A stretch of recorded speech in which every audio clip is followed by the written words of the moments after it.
So around 85K followers on TikTok. I think it saw 35K on Spotify monthly listeners. At this point, is it your full-time job? Do you have a part-time job elsewhere? What does day-to-day look like? So yeah, I started teaching music back in my hometown about 5 years ago. So I've been a music teacher and private lessons or private lessons. Yes, I did some stuff at a charter school, like teaching in classroom for a small, short period of time. But worked at the Ukiah School of Music, which is just like a private lesson music school. And then Canova Records was the big stretch. I worked there for 5 years, and that was incredible. That was one of the coolest jobs. So I've always been working in music. I really don't consider that work. When I moved down to LA, I ended up taking just this kind of the students that were like seriously pursuing music. So I teach, and you know, one of the upsides of the pandemic was realizing as a music teacher, I can do this. Some students, you know, it differs from case to case, but the students that essentially did really well through Zoom lessons throughout the pandemic are the ones that I'm still teaching today. Very so cool. That pays the rent. And I only do that, you know, I do that enough to take care of bills so that I can eat and, you know, live at this place right here. So that's pretty much the extent of it. The rest of my time goes full into this. So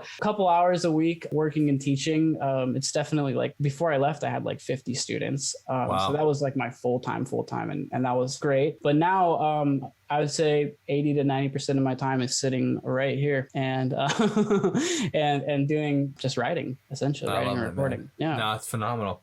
Have you seen any opportunities come out of things like the growth on TikTok yet? All my opportunities thus far have come from TikTok. So elaborate on that, because I think that's really interesting. I think that yeah, while like growth, people like kind of like, it's weird. It can seem superficial when you start to grow like in numbers, but it is really interesting just to recognize the opportunity that comes with those numbers. Yeah. And it's a very fine balance, because you never want to let it get to your head, but it's also like, and you never want to chase it. You never want to chase a number because you'll be unhappy. But it's also this weird recognition of, oh wow, like I'm recognizing there's a lot more opportunity now than when I had 1,000 followers. So I'd love to hear about that. Let's put it this way. The very first time that an A&R hit me up was when I released Breathe, and that was like crazy to me. I'm like, now, I mean, I take a lot of meetings with, you know, A&Rs or people that do PR marketing and stuff like that. And by the way, I really enjoy meeting people in the industry and taking these meetings and whatnot. Like that's a lot of fun. But at first, you know, I didn't really know how to feel about it. One of the first labels that reached out, one of the first independent labels, you know, I was like, well, this is crazy. I have like 3,000 followers on TikTok. Like this doesn't add up, you know, so I'm going to kind of play things safe and just kind of try to learn. So I took the first 6 months of business inquiries and whatnot as just take the meetings, learn as much as you can so that you don't go into anything, you know, without any knowledge. And that, you know, over time has come into actually really, really cool people hitting me up. And like the people who did my music video, shout out Live To, like they are some of the coolest collective of like-minded artists and whatnot. And that opportunity came from Instagram DM that they